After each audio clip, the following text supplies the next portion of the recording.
大家好，我是魔法创作室，欢迎大家收看我的视频。双面胶大家都有用过，但是如果粘在墙上太久了之后，要把它撕下来，就会变成非常麻烦的事情，一般上需要花上不小的力气和时间，才能够把它清理干净，而且还有可能会破坏墙面，非常的不容易。今天小编这里就和大家分享一个快速去除双面胶的小妙招，不需要费力，轻轻松松一撕就可以去除双面胶了，而且也不会破坏墙面，非常的好用，大家一定要学起来。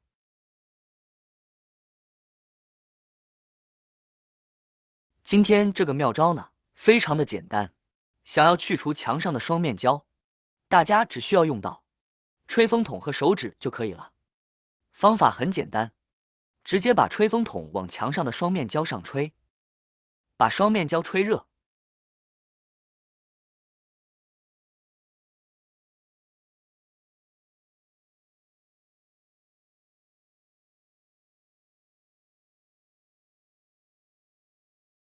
把它吹得相当热的时候，用手指轻轻松松就可以把它撕开啊！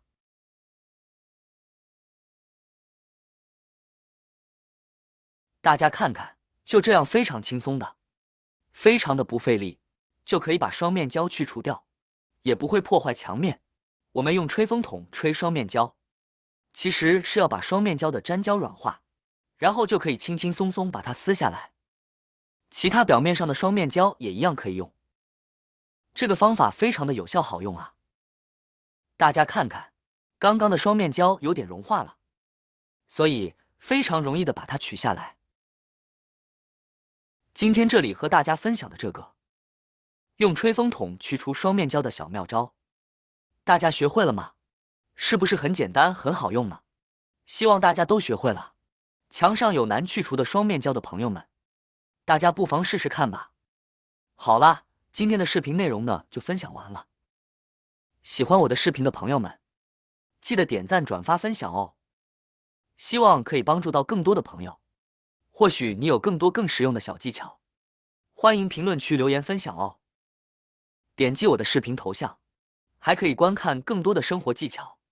每天呢都会分享不同的精彩视频，别忘了关注我哟。感谢您的支持，我们下期再见了。